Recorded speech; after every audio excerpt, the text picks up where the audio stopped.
Você já se perguntou por que todos os anos milhões de pessoas ao redor do mundo comem praticamente os mesmos pratos na noite de Natal?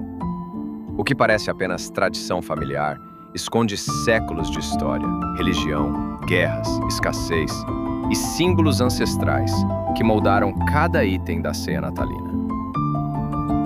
O Natal não é apenas uma celebração religiosa.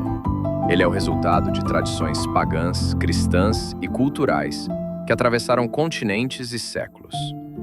Neste vídeo, você vai conhecer a origem real das principais comidas de Natal, entendendo como pratos que hoje são comuns no Brasil surgiram muito antes das nossas mesas. Prepare-se para descobrir por que comemos o que comemos no Natal e o que isso realmente significa.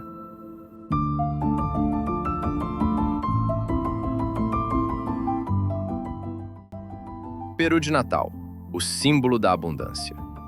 No século XVI, mais precisamente por volta de 1519, o Peru foi levado à Europa pelos espanhóis após as expedições de Hernán Cortés ao território do atual México, então dominado pelo Império Azteca, onde a ave já era domesticada há séculos. Na Europa, seu consumo rapidamente se associou a banquetes da nobreza, especialmente durante festas religiosas e datas comemorativas, reforçando seu status de alimento de prestígio. Já no Brasil, a popularização do peru nas ceias de Natal ganhou força a partir das décadas de 1940 e 1950, com o avanço da industrialização, da refrigeração e das campanhas publicitárias, em um contexto de urbanização e crescimento da classe média, quando a ave passou a simbolizar não apenas abundância, mas também modernidade e prosperidade à mesa. Rabanada, da escassez ao Natal.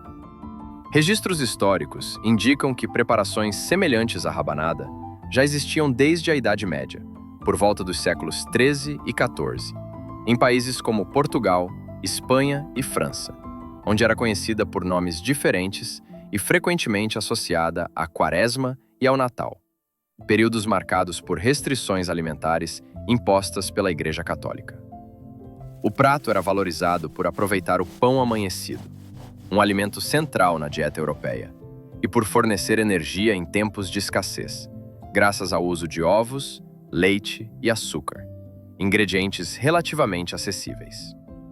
No Brasil, a rabanada se difundiu a partir do período colonial, especialmente nos séculos XVIII e XIX, trazida pelos portugueses, e ganhou forte presença nas ceias natalinas urbanas, consolidando-se como símbolo de afeto, tradição familiar e continuidade cultural entre gerações.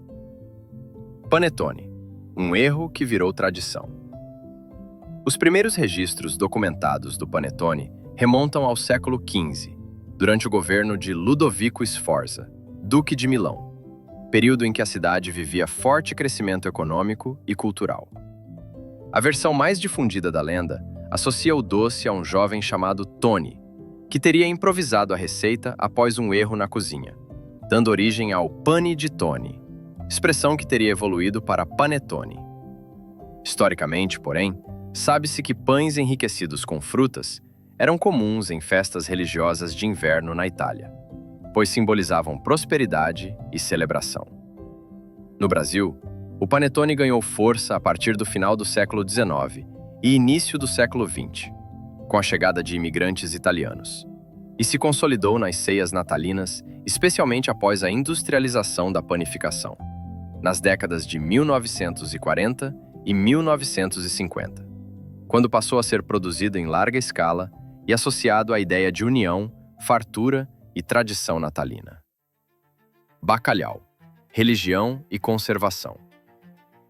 Desde a Idade Média, especialmente a partir do século XI, técnicas de salga e secagem de peixes já eram amplamente utilizadas na Europa para garantir alimento durante o inverno e longos períodos de jejum impostos pela Igreja Católica.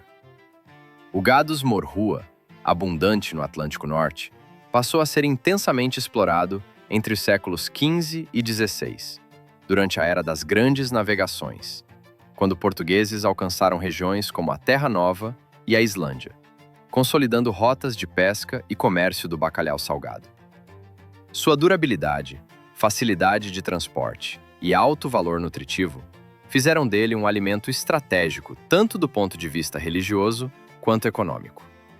No Brasil, o bacalhau chegou ainda no período colonial, mas ganhou status de prato nobre, principalmente nos séculos XIX e XX, quando passou a integrar as ceias festivas como símbolo de tradição cristã, herança portuguesa e distinção social, mesmo sendo um peixe importado e distante da realidade pesqueira nacional. Tender: a evolução do presunto festivo. A tradição do presunto curado remonta à Europa medieval, quando a salga e a defumação da carne suína eram essenciais para garantir alimento durante o inverno, especialmente em regiões frias, onde o abate ocorria no outono.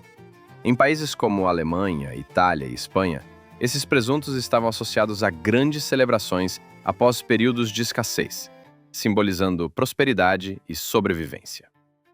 O tender, como conhecido hoje, surge no século XX, com o avanço da indústria alimentícia, que passou a aplicar técnicas de cura controlada, injeção de salmoura e cozimento parcial, facilitando o preparo doméstico.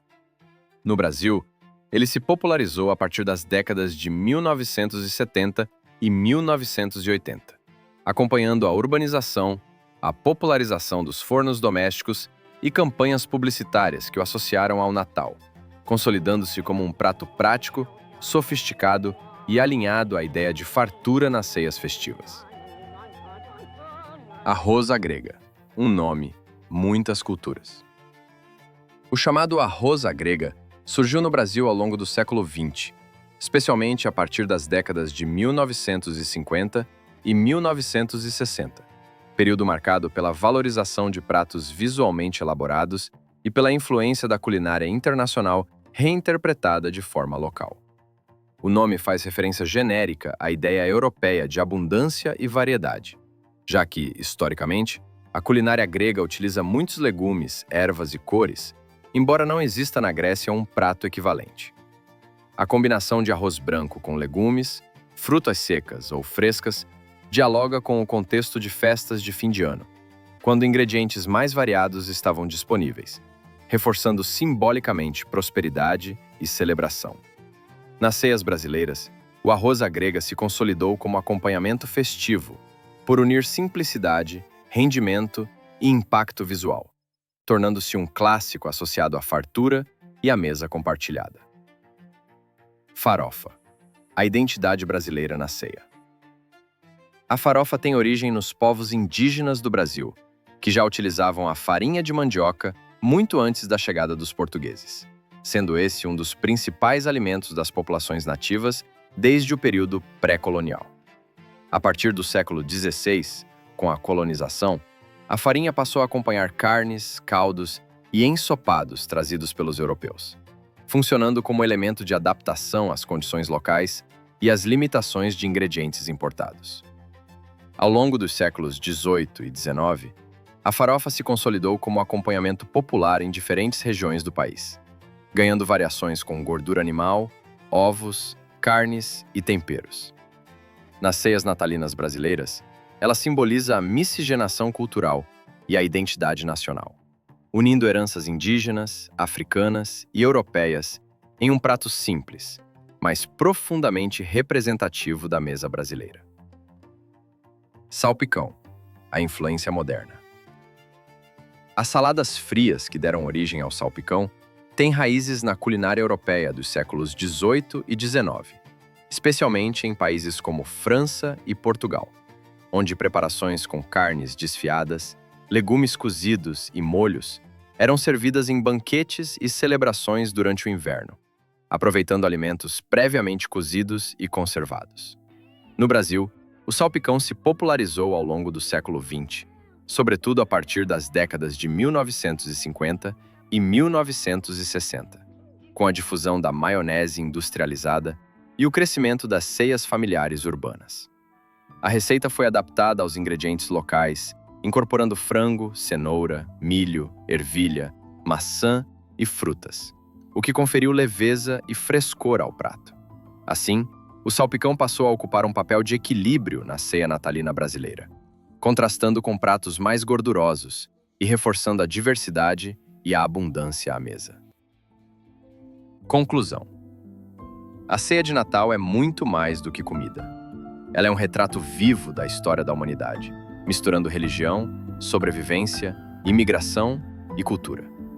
Cada prato carrega uma narrativa silenciosa que atravessou séculos até chegar à sua mesa.